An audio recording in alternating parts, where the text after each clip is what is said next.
The biting winter wind of New York City carved its way through Sarah Miller's threadbare coat, a relentless predator seeking the last vestiges of warmth from her body. It was a cruel companion to the despair that had settled deep in her bones, colder and heavier than any ice. In her arms, her son, 5-year-old Leo, shivered, his small body a dead weight of exhausted sleep. He clutched his worn teddy bear, Barnaby, its one button eye staring out into the swirling snow. Delicate white flakes clung to Sarah's dark hair and frosted her eyelashes, melting into cold tears she refused to let fall. She pulled the thin fabric of her coat tighter around Leo, trying to shield him with the last of her own body heat, and whispered a promise that was a bitter, desperate lie. "We'll be home soon, sweetheart." Her voice was a ragged, hollow sound, stolen by the wind almost as soon as it left her lips. Home. The word was a phantom, a ghost of a life that had vanished.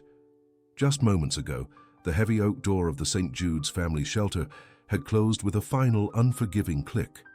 A kind but weary-eyed woman had shaken her head, her expression a mural of pity and helplessness. "I'm so sorry, dear. Every cot, every mat on the floor, we're full. Try again in the morning." It had been the third shelter that night. The third door closed against the cold. The last sliver of hope inside Sarah finally froze, shattering into a million tiny, painful shards. Now there was only the street, the indifferent glow of distant traffic lights, and the ever-present biting wind.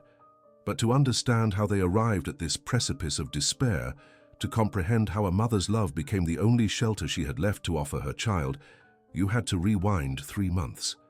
3 months ago, Sarah Miller's world was small, but it was whole. It was the smell of toast and cinnamon in their one-bedroom apartment in Queens, the sound of Leo's laughter as he lined up his dinosaur toys on the living room rug, the quiet hum of the laptop on which she meticulously managed schedules and correspondence as an administrative assistant for a mid-sized marketing firm. Her life was a carefully constructed fortress of routine and responsibility, modest but secure.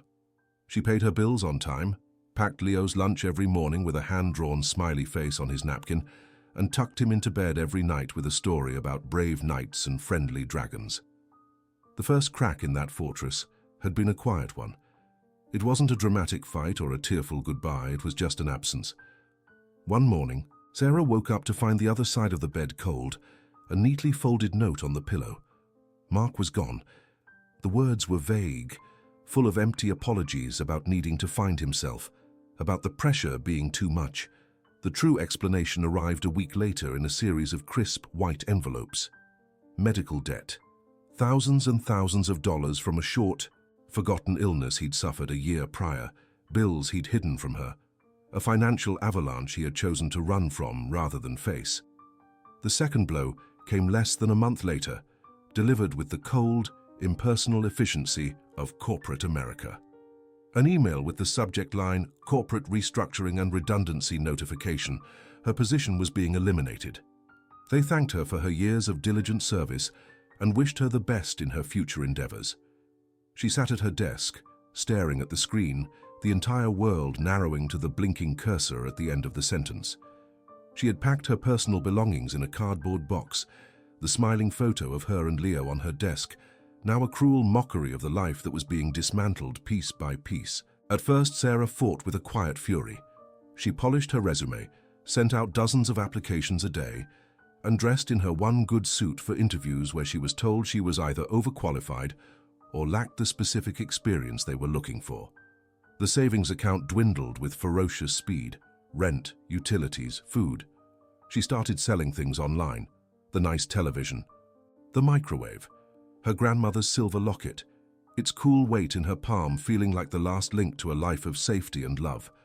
She held it for a long time before clicking "Confirm Sale," a single tear finally tracing a path down her cheek. If your heart aches for this impossible choice, for the deep injustice of a system that leaves a hard-working mother with nothing, leave a like to let her know she isn't invisible. For Leo's sake, she turned their descent into a game.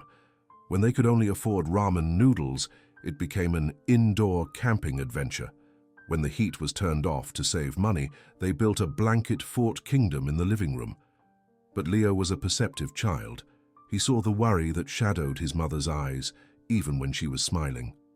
He started clutching Barnaby the bear a little tighter, his questions growing softer.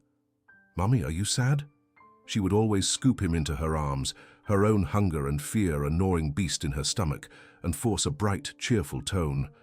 "Of course not, my little knight. Mummy's just thinking we're a team, right?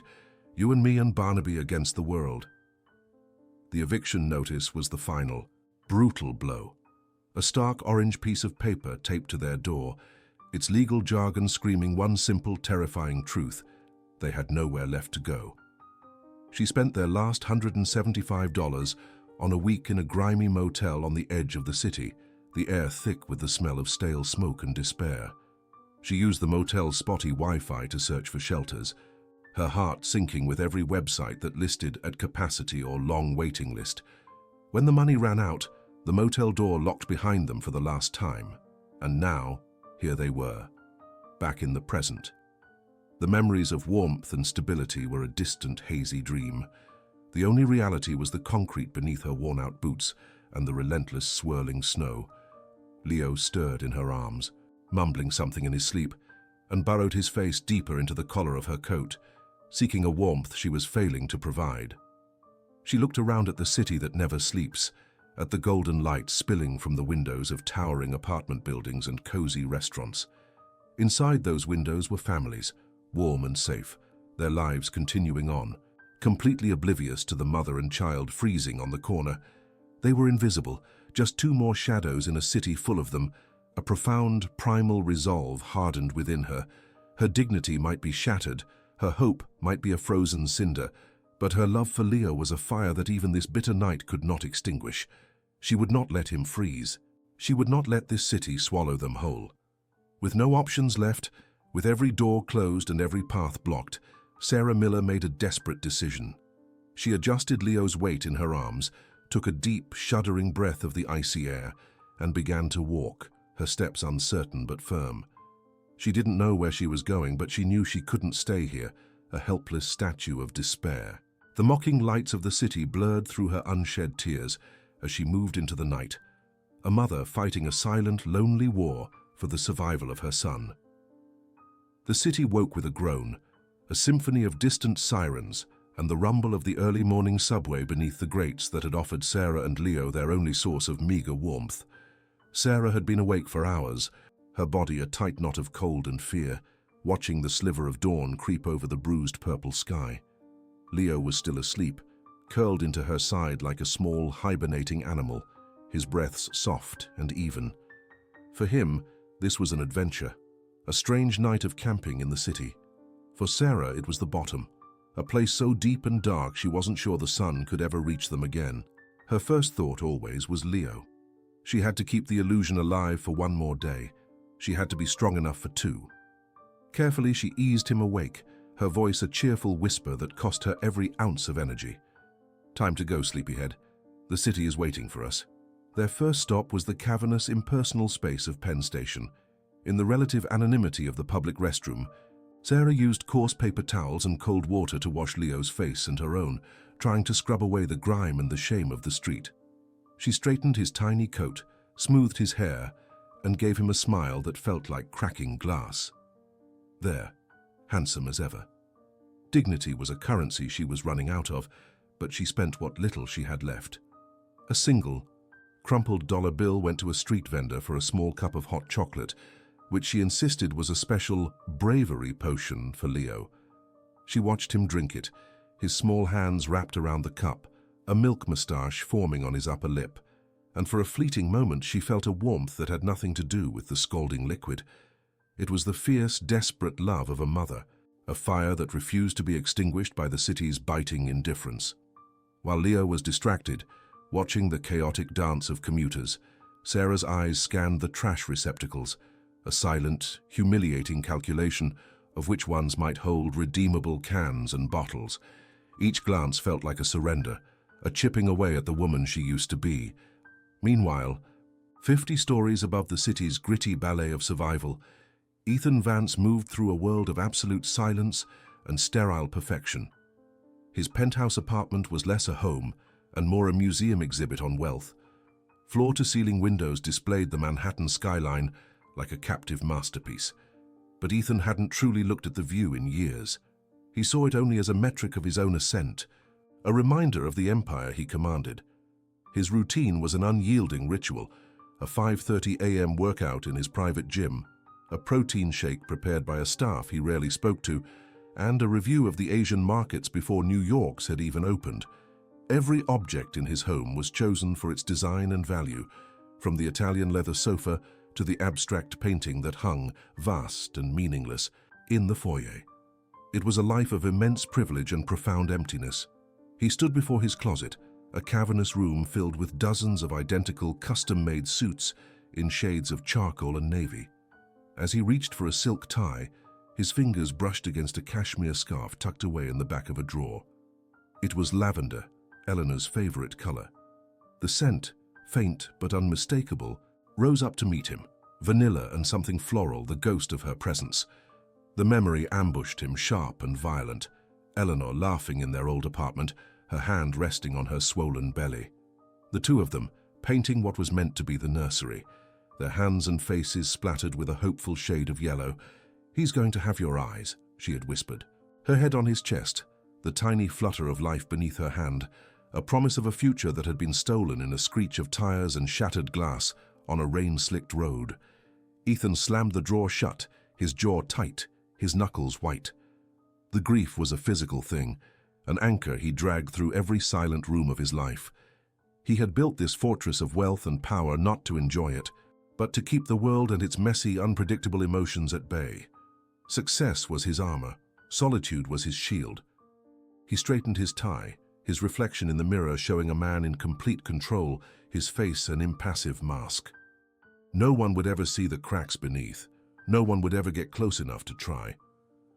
That evening, the city was draped in a fresh layer of falling snow. Ethan sat in the back of his chauffeured Maybach, the world outside a silent, blurred film seen through tinted glass.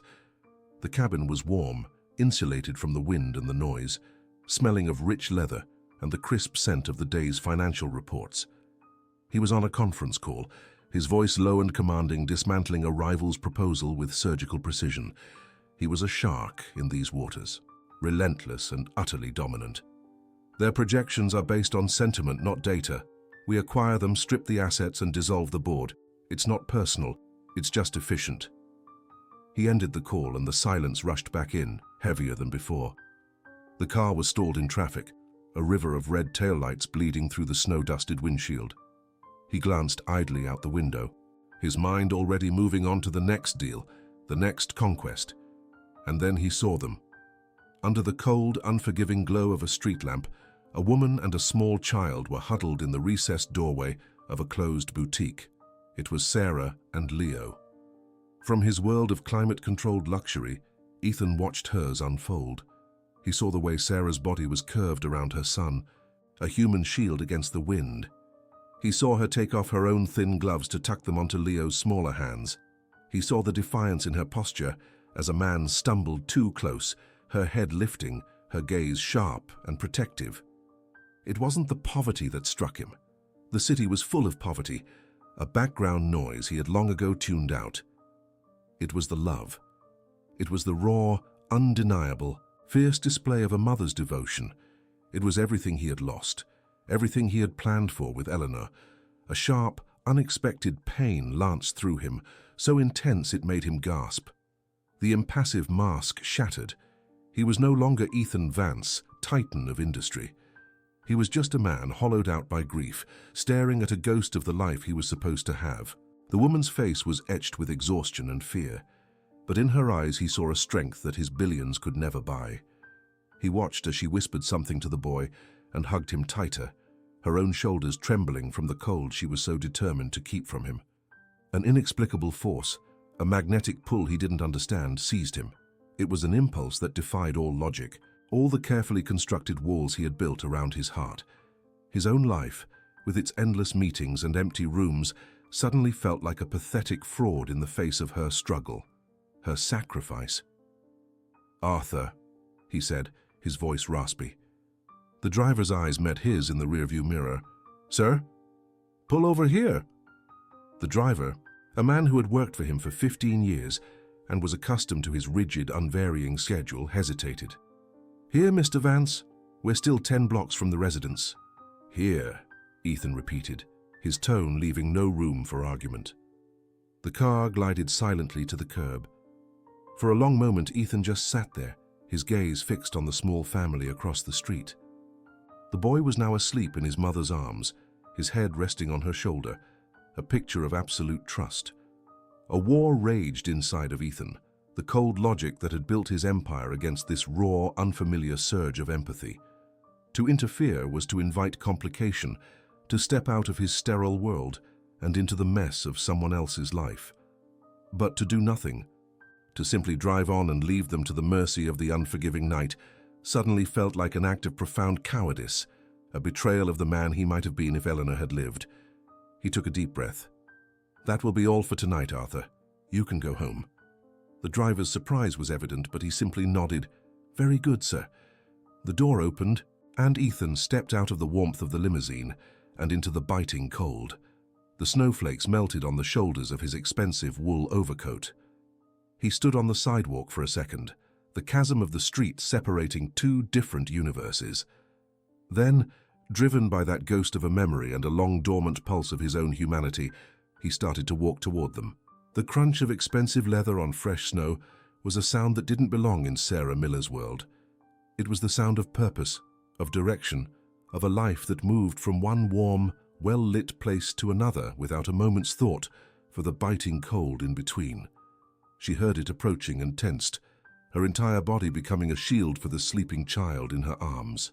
Every instinct screamed at her to run, to disappear into an alleyway. But her legs were frozen, heavy with a fatigue that had seeped into her bones. She kept her eyes fixed on a distant, blurry streetlight, refusing to look at the figure whose shadow was now falling over them. Ethan Vance stopped a few feet away, a respectful distance. He saw the woman's posture, the fierce, protective curve of her back. He saw the way her thin coat was pulled impossibly tight around the small bundle that was her son, a futile barrier against the icy daggers of the wind. In the dim light, he couldn't see her face clearly, only the determined set of her jaw and the frost that had begun to crystallize in her hair. The sight was a physical blow, knocking the air from his lungs. It was an image of primal love and absolute desperation, a portrait of everything he had lost and everything he had insulated himself from for years. The silence stretched, thick and heavy, broken only by the whisper of the wind and the distant hum of the city. He cleared his throat, the sound unnaturally loud in the frozen air.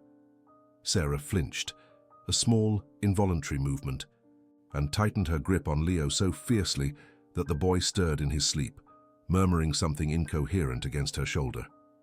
"Excuse me," Ethan said, his voice deeper and softer than she had expected. It wasn't the voice of a threat. It was calm, measured, almost hesitant. Sarah finally forced herself to turn her head, her eyes narrowing as she took in the man before her. He was tall, dressed in a dark wool overcoat that probably cost more than she had earned in 6 months. Snowflakes dusted his broad shoulders like a dusting of powdered sugar. His face was sharp, defined by hard lines, and an air of authority. But his eyes held something else. Not pity, which she had learned to despise, but a kind of pained recognition that she couldn't decipher. "We're fine," she said, her voice raspy and thin, a pale imitation of the strength she was trying to project. Ethan ignored her words, his gaze shifting for a moment to the small knit cap peeking out from the folds of her coat. "There's a coffee shop open a block down," he stated, not a suggestion so much as a simple fact. "You and your son could get warm." The offer hung in the air between them, a fragile, impossible thing. Warmth. It was a concept so foreign, so luxurious, it felt like a dream. She could almost feel the phantom heat of a ceramic mug in her frozen fingers, smell the rich aroma of roasted coffee beans. But dreams were dangerous. Kindness from strangers was a currency she couldn't afford. It always came with a price. Pride, a stubborn and foolish remnant of her old life, rose in her throat. I don't have any money," she confessed, the words tasting like ash in her mouth. She expected him to nod, to give a tight, polite smile and walk away. That was the script. That was how these encounters always ended. But Ethan Vance didn't follow the script. He met her gaze, and for the first time, she saw the cracks in his composed facade. A flicker of something profound and sorrowful moved in the depths of his eyes. "I didn't ask for money," he replied, his tone even, devoid of judgment. "I asked you to come in and get warm." He turned and began to walk slowly in the direction of the coffee shop, not looking back to see if she was following. It was a gesture of trust, an invitation without pressure. For a long moment, Sarah remained frozen, her mind warring with itself. Every lesson the streets had taught her screamed that this was a mistake. But then Leo shivered again, a deep, rattling tremor that shook his small frame, and the war was over. A mother's love was the only instinct that mattered. With hesitant, stiff steps, her worn boots sinking into the snow, Sarah followed him. The coffee shop was an oasis. The moment they stepped inside, a wave of warm, sweet-smelling air enveloped them, so rich and comforting it made Sarah feel dizzy. The clatter of ceramic, the low hum of conversation, the hiss of the espresso machine, they were sounds from a life she used to know. Ethan led them to a small secluded booth in the corner, away from the few other late-night patrons. He gestured for her to sit, and she slid onto the worn vinyl bench, carefully arranging Leo so he was lying down beside her, his head pillowed on her lap. Ethan returned from the counter a few minutes later, with 2 steaming mugs and a small plate with a croissant. He placed one mug of what smelled like hot chocolate in front of the space where Leo was sleeping, and a mug of black coffee in front of her. He sat down opposite her, his large frame seeming to fill the small space. He didn't touch his own drink. He just watched her. Sarah wrapped her numb fingers around the warm ceramic, letting the heat seep slowly, painfully, into her skin. She took a sip of the coffee. It was strong and bitter and perfect. It tasted like survival. For several minutes they sat in a profound silence. Sarah focused on the warmth of the mug, on the steady, sleeping breath of her son. She was acutely aware of the man across from her, of his stillness, of the intensity of his gaze. It wasn't predatory or judgmental. It was searching, as if he was trying to solve a complex puzzle. From his vantage point, Ethan saw the subtle transformation. He saw the tension in Sarah's shoulders begin to ease, just slightly. He saw the exhausted lines around her eyes soften as the warmth took hold. He watched Leo, whose small face was peaceful in sleep, the teddy bear still clutched under his chin. A ghost of a memory surfaced.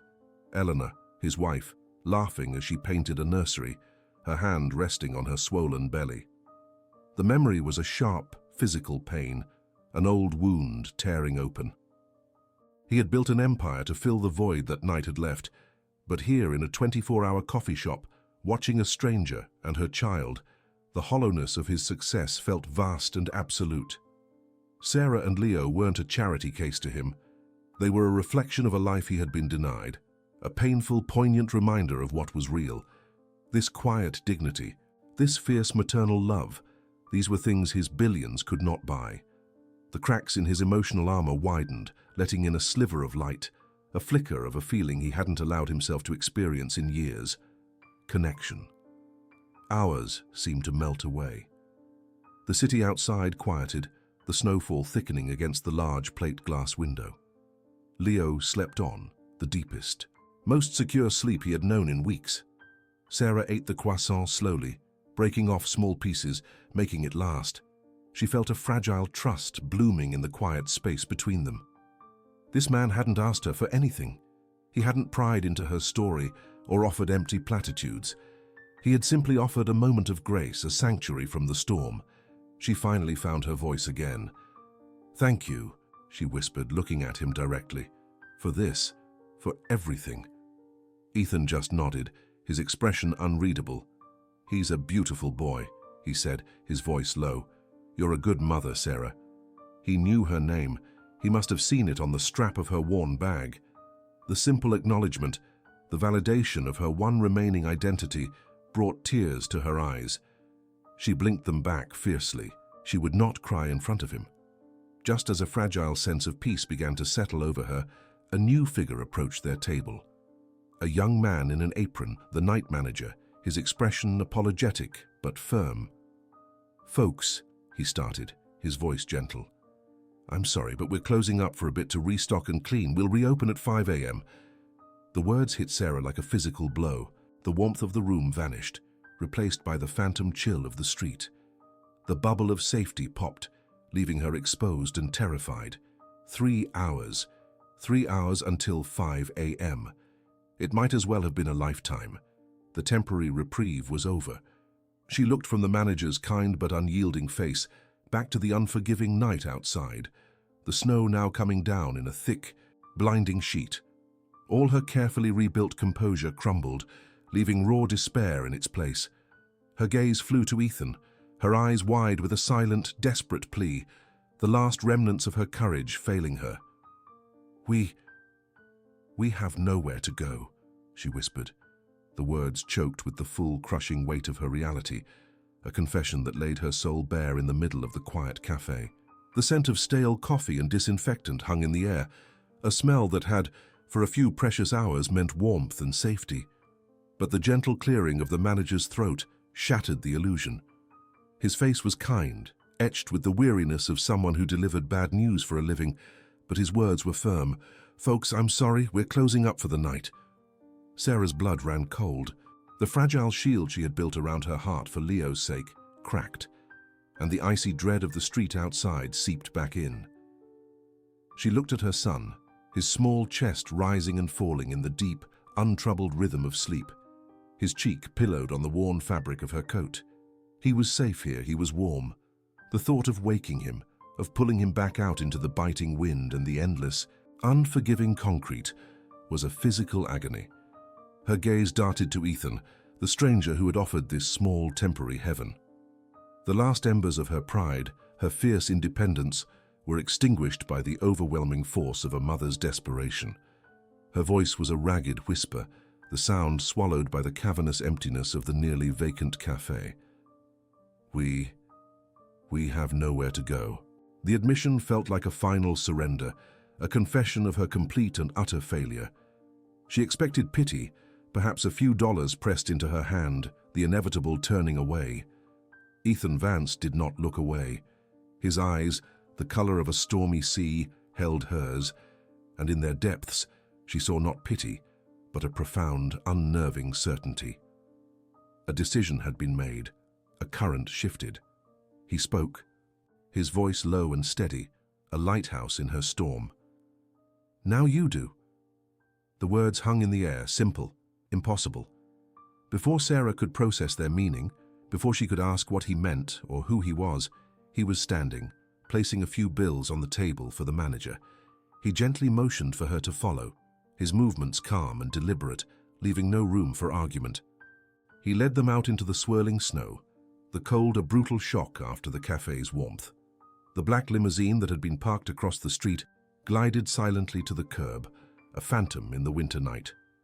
The driver opened the door, and Ethan gestured for her to get in, his expression unreadable. Clutching Leo tighter, Sarah hesitated for only a second before climbing into the hushed, leathery interior. The door closed with a solid, definitive thud, sealing them off from the city. The world outside became a silent film playing through the tinted windows. The plush seat was a world away from the cold plastic of bus shelters. The air smelled of clean leather and something else, something faint and expensive. It was the scent of a life she couldn't even imagine. Leo stirred, nuzzling deeper into her arms, completely unaware of the chasm they had just crossed. The driver's voice came through a small speaker. "The Carlisle, Mr. Vance." Ethan's reply was immediate. "No, David. Home." The drive was silent, a surreal journey through the glittering, indifferent heart of Manhattan. Sarah watched the city lights blur past, the same lights that had mocked her homelessness just an hour before. Now they seemed like fallen stars, distant and unreal. She looked at the man beside her. Ethan Vance wasn't looking at the city. He was looking at Leo, a strange, haunted expression on his face. In that moment, Sarah saw past the expensive coat and the undeniable aura of power. She saw a man profoundly alone. The limousine pulled into a private underground garage, and an elevator opened directly into a space that stole Sarah's breath. It wasn't an apartment, it was a kingdom in the sky. Floor-to-ceiling windows wrapped around the entire living area, revealing a panoramic, godlike view of the sprawling city below. The furniture was sleek and minimalist. The art on the walls looked like it belonged in a museum, and the sheer scale of the space felt vast and empty. It was breathtakingly beautiful and achingly cold, a monument to a solitary existence. Leo, however, saw none of the sterile luxury. He saw only softness. Waking as Sarah set him down, his eyes lit on a massive, cloud-like bed in a guest room that was larger than their entire old apartment. With a tired sigh, he crawled onto the duvet, curled into a ball, and was instantly lost to a sleep more profound and secure than any he had known in months. As Sarah stood in the doorway watching him, a quiet sound filled the cavernous silence of the penthouse, the gentle, rhythmic whisper of a child's breathing. For Ethan, that sound was a ghost. It was the sound he had dreamt of for years, the sound his own child was never able to make. It broke through the armor he had built around his heart, piece by agonizing piece. A forgotten warmth, faint but real, began to spread through his chest, pushing back against the long, cold winter of his grief. The weeks that followed were a quiet, steady transformation. Ethan did not offer Sarah charity, he offered her dignity. He arranged an interview for her at one of his subsidiary companies, a position that utilized her sharp administrative skills. When she was hired on her own merit, a flicker of her old confidence returned, brighter than before. The penthouse, once a sterile showcase, slowly began to show signs of life. A bright yellow toy truck appeared on a sleek marble countertop. Leo's crayon drawings were carefully taped to the stainless steel refrigerator door. His laughter, at first hesitant, began to echo through the long hallways, a vibrant sound that chased away the ghosts of silence. Sarah, in turn, began to see the man behind the magnate. She saw the way his eyes would linger on Leo, a mixture of joy and a deep, abiding sadness. She saw the photograph on his desk of a smiling woman with kind eyes, Eleanor, and understood the source of the emptiness he carried. They fell into a routine of quiet evenings, talking after Leo was asleep, sharing stories of loss and resilience. They were two broken people from impossibly different worlds, finding common ground in the shared landscape of grief and hope. A bond formed between them, not of gratitude or obligation, but of a deep, unspoken understanding. Months later, the invitation arrived. The annual Vance Industries Foundation Gala, the pinnacle of New York's philanthropic society. Ethan insisted she come not as a guest, but as his partner. Dressed in a simple, elegant navy gown he had bought for her, Sarah felt a tremor of her old insecurity. The ballroom of the Plaza Hotel was a sea of glittering diamonds and whispered power. She could feel the eyes on her, the speculative glances, the quiet murmurs of "Who is she?" and "I hear she was homeless." She held her head high, Ethan's hand a warm, steady presence at the small of her back. The whispers grew louder when Ethan brought her, and a beaming Leo, looking impossibly dapper in a tiny tuxedo, onto the stage with him for his keynote address. After his speech, as they mingled, a silver-haired man with a condescending smile, a senior board member named Arthur Harrington, cornered them. "Ethan, a wonderful speech," Harrington began, his eyes flicking dismissively over Sarah. He then leaned in, his voice a stage whisper meant for everyone nearby to hear. "But one has to ask, is this arrangement truly a suitable look for the company? Bringing a charity case into your home is one thing, but parading her around at an event like this, it sends a message of instability."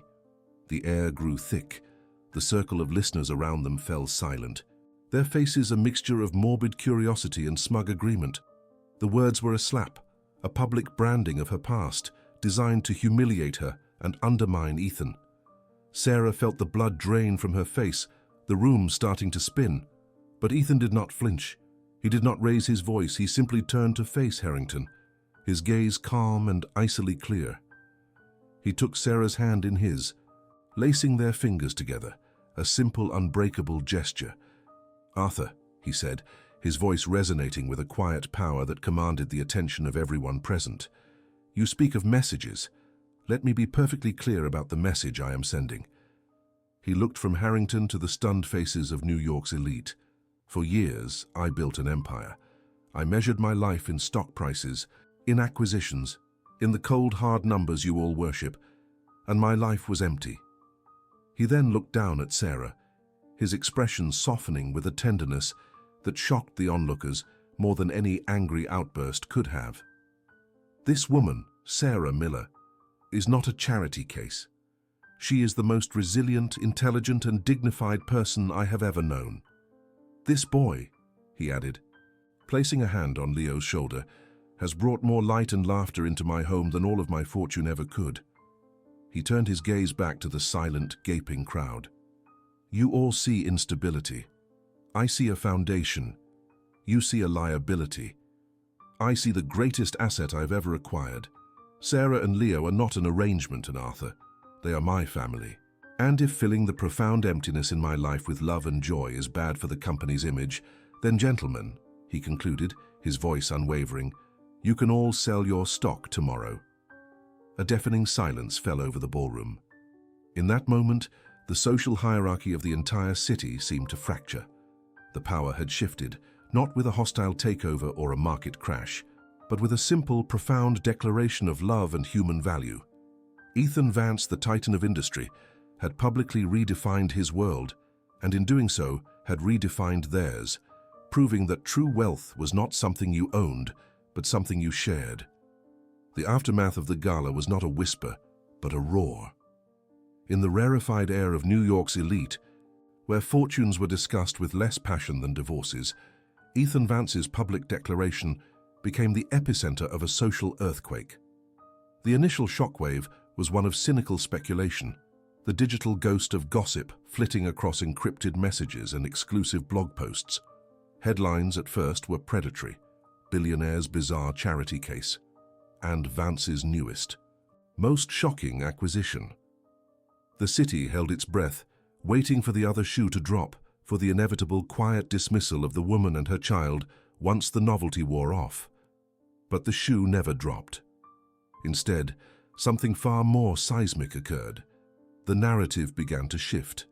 It started with a candid photo, leaked from a junior employee at the gala, showing not a power couple, but a family. Ethan was on one knee, adjusting the small bow tie on a beaming Leo, while Sarah looked on, her hand resting gently on Ethan's shoulder, a look of such profound, unguarded affection in her eyes that it silenced the most venomous critics. The photograph went viral, and with it the story changed. Media outlets, sensing a more compelling, more human angle, pivoted from scandal to inspiration. The tale of a reclusive magnate, frozen by grief being brought back to life by the simple, powerful love of a mother and child, was infinitely more compelling than a tawdry affair. Sarah was no longer a mysterious project. She was the woman who had thawed the heart of the city's most formidable titan. For Ethan Vance, the public's perception was a distant hum against the vibrant new melody of his life. The sprawling penthouse, once a fortress of solitude and silence, was now a home. The sterile quiet had been replaced by the thud of small feet running down the hallway, the infectious sound of Leo's laughter, and the soft, steady rhythm of Sarah's presence. His days, once a relentless march of boardrooms and balance sheets, were now punctuated by moments that held more value than any stock portfolio. He found himself leaving the office at 5 o'clock, an act so unprecedented that his executive team initially thought a corporate takeover was imminent. One evening, he was sitting on the floor of Leo's new room, a space filled with colorful books and wooden toys, trying to fit a stubborn piece into a dinosaur puzzle. "It doesn't go there, Ethan," Leo said with the solemn certainty of a 5-year-old. He took the piece from Ethan's large hand and slotted it perfectly into place. "See, the Triceratops needs his horn." Ethan looked at the boy, at his bright, intelligent eyes, and a wave of emotion so powerful it almost buckled him washed over. This was real. This joy, this simple, uncomplicated connection was the very thing his wealth had insulated him from for years. Later that night, after he had tucked Leo into bed, reading a story about a brave little bear with a voice he didn't know he possessed, he found Sarah standing by the vast floor-to-ceiling windows, looking out at the glittering tapestry of the city below. She didn't turn as he approached, but she leaned back slightly, her body welcoming his presence. They stood in comfortable silence for a long moment, watching the distant, ceaseless flow of traffic. "I saw an article about us today," Sarah said softly, her voice a stark contrast to the city's roar. "They called it a fairy tale." Ethan moved to stand beside her, his gaze following hers. "It doesn't feel like a fairy tale," he replied, his voice low and serious. "Fairy tales are easy. This feels earned." Sarah finally turned to look at him, her expression searching. In the months they had lived under the same roof, she had regained more than just her footing. She had reclaimed herself. At the subsidiary company where Ethan had placed her, she wasn't just an employee, she was an asset. Her meticulous organization and quiet, insightful observations had streamlined a system that had been inefficient for years. Her confidence, once shattered, had been painstakingly pieced back together, not by Ethan's money but by the rediscovery of her own competence. She was no longer a victim of circumstance, but the architect of her own renewed life. "Ethan," Sarah began, her voice steady, "I never properly thanked you for what you did at the gala, for standing up for me, for us." "There was nothing to thank me for, Sarah," Ethan said, his eyes locking with hers. "Those people, they live in a world of surfaces. They see value in stock prices and last names. I told them the truth. You and Leo didn't just fill a space in this home. You filled a void in my life I had convinced myself was permanent." He hesitated, the confession resting heavily in the air between them. "For years after Eleanor, after the accident, I thought the only way to honor her memory was to build walls, to succeed so ferociously that there was no room for anything else, no room for pain. I didn't realize I had also left no room for life." Tears welled in Sarah's eyes, not of pity, but of a deep, resonant understanding. She knew about walls. She had built her own, forged from pride and a fierce need to protect her son from a world that had tried to crush them. "My husband, the man who left," she said, the words no longer holding the sharp sting of betrayal. "He used to say I was too practical, that I didn't dream big enough. But my dream was always simple.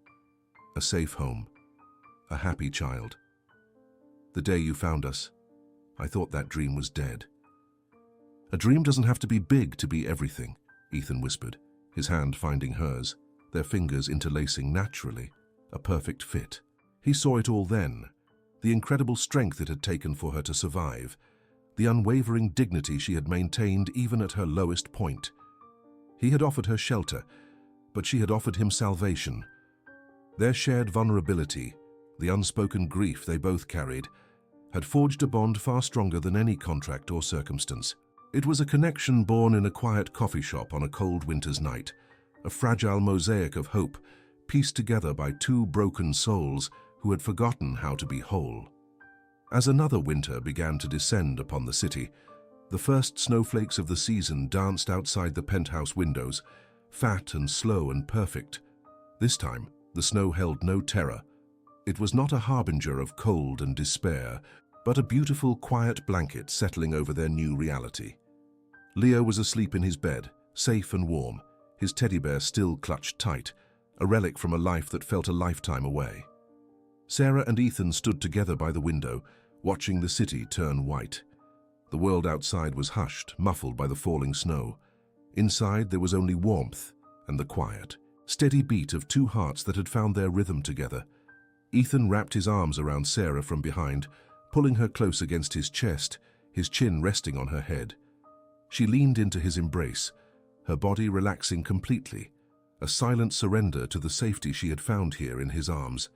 He finally understood. True wealth wasn't in the soaring towers that bore his name, or the astronomical figures in his bank accounts. It was in the weight of a sleeping child in his arms, the sound of shared laughter in a once empty room, and the feeling of Sarah's hand in his. He had spent years acquiring things, only to learn that the most valuable things in life are not acquired at all. They are given. They are shared. They are built moment by moment in the radical, transformative power of kindness. Their journey was not an ending, but a beginning, a testament to the profound truth that even in the coldest of cities, a single open door can let in enough warmth to melt a frozen heart, creating a home where dignity is restored, and a new life can finally, truly begin.